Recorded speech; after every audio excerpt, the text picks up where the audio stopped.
Can I give you a little testimony? Pastor Kumuyi's testimonies and Hello, stories. good morning, good afternoon, good evening. God bless you. This might not be a very popular video with some of us, but to some persons that are open to learning, I find it very, very interesting and very necessary. Pastor W.F. Kumuyi, by the grace of God, I think he should be either 81 or 82 years old by now. And for a man of his level, to subject or to submit himself to be counseled, then it speaks volume about the kind of a man that he is. You know why I'm saying this? I know that there are even some young men who probably started ministry 6 months ago. That attribute of Papa and my daddy, or even pastor, makes them sometimes think that they are larger than life. I know I have come in contact with few persons, even those that I knew them when they were just maybe brothers, The next time you saw them and you want to talk to them as, a brother, the next thing will be, don't you know I'm a pastor now? Now, whatever you wanted to tell them is not contrary. I remember one that I approached one day. There was somebody that needed help, and I just wanted to encourage this person. I didn't have enough to encourage her, and so I asked her to bring certain things that she was dealing on, and I spoke to some brethren, to some persons I knew of, and they responded, and I saw one person that I know. In fact, we had a lot in common. And so I said, come, please, I want to tell you something. He was passing by, I want to tell you something. And I felt I was talking to a brother. And when I finished telling him what I wanted to tell him, he turned and looked at me, he said, don't you know I'm a pastor? You are the one that should come to me and not you calling me. I was like, what? He said, yes. I apologized. And I said, then you can move on, go, please. So this shows us the level of humility. And I think when we say that he is successful and he is still doing well, even at the ripe age of over 80, then it is not it probably might be an understatement. I just want you to watch and put down your comment in the comment section, and please like the video and share. God bless you. I'll be seeing you in the next video soon. Till then, from me to you. Shalom.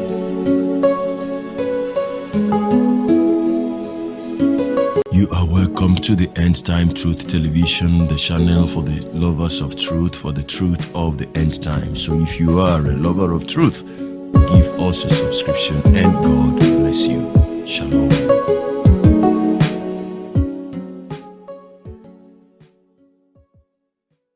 We came here to worship God. And that's why we get what we get. It's not just to attend Congress. I've attended other conferences too. And you'll be surprised when I go to a conference and some of the people preaching there, because it's not a deeper life conference, sometimes they even make some mistakes in their interpretation of the Bible. But once I'm going to a conference, I say, I'm going to get something. And some of you here, you don't understand coming for a conference. And that's why I'm deliberately doing some things. Sometimes I take time deliberately just to teach you by practical example. I went to a particular conference, and the people that were preaching there, all those people, sometimes there was that conference, they took Isaiah chapter 6, and they tried to interpret from verse 1 to verse 8. While they were preaching and interpreting, in my mind I was saying, look at this message and look at this chapter. And I could have given them real expository study on that thing. But I said, here I am for a conference. I just listened to them. And then during the break, they said, if you need counseling, come to line up here. And then we'll appoint counselors for you. And think about General Superintendent of Deeper Life Bible Church. And that time, the church in Lagos was about 7,000. And when they said, if you need counseling, I went to line up. The Nigerians who saw me there, they said, Pastor, they were not Deeper Life. And then they were greeting me. I said, thank you, I came here for conference. They wanted me to counsel. I said, no, I'm not counseling. I came for counseling myself. And those Nigerians were surprised. When I attend a conference, I attend a conference. If I don't want to attend, I don't attend. When I attend, I give my whole heart to it. Then they appointed somebody that would counsel me. And I sat down. And then, before counseling me, he wanted to know me. What do you do? Are you a pastor? Are you a traveling evangelist? I told him what I did. What was your background? I told him, mathematics. What did you do after you left university? I was lecturing. When did you become this and that? I told him. What did you start with? I said 15 people. How many are you now? I said about 7,000. He said, wait.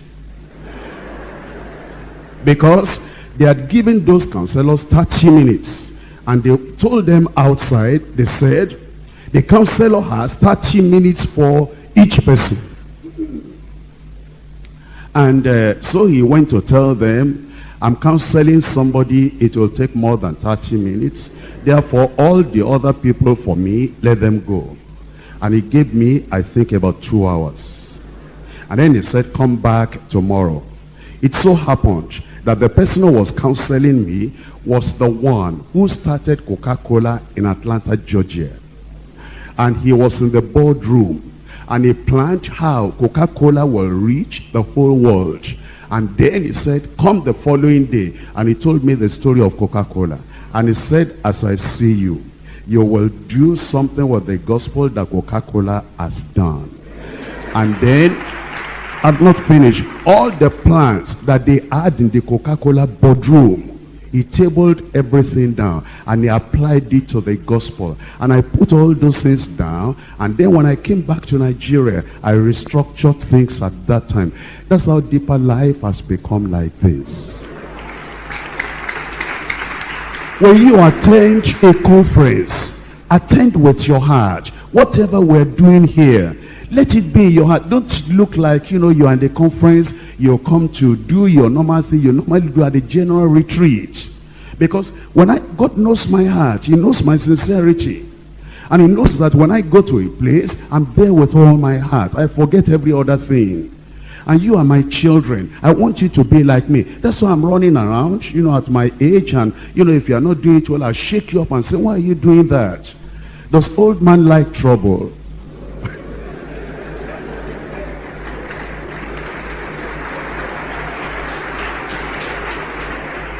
The reason I'm making all the trouble is that, gray hairs are coming.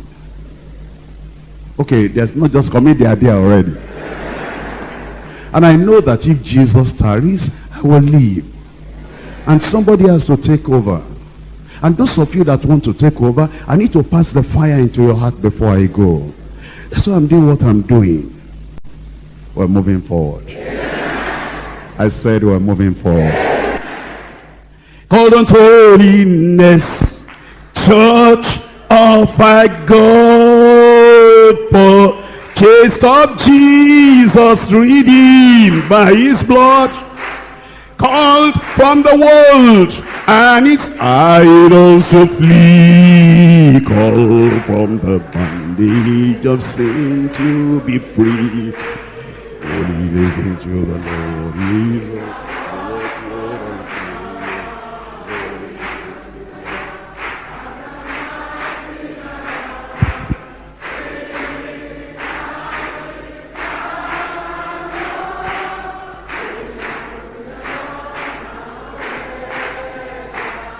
called unto holiness, children of light, walking with Jesus in garments of white, raiment unsullied, not tarnished with sin, God's Holy Spirit abiding within.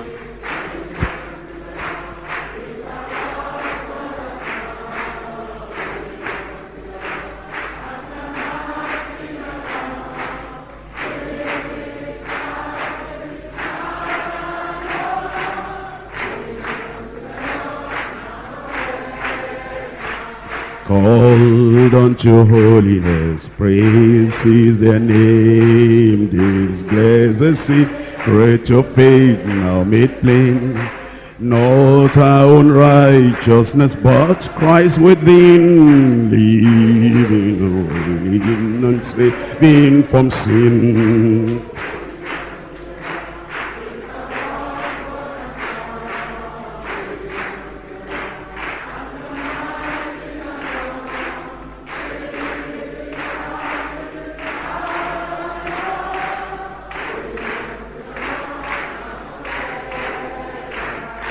Called unto holiness, glorious thought of from the wilderness wanderings brought out of the shadows and darkness of night into the kingdom of perfect delight.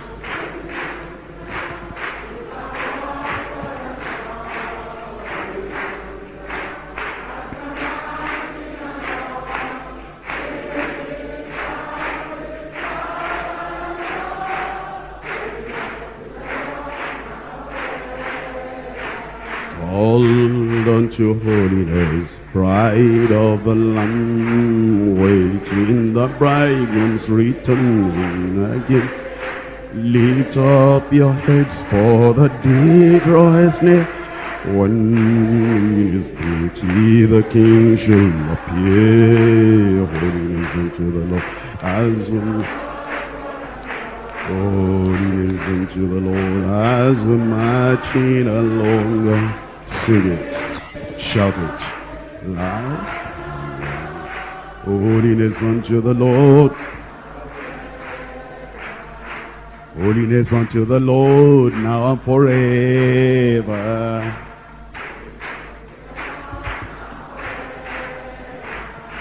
Holiness unto the Lord, now and forever. Holiness unto the Lord, now and forever. Sing it again.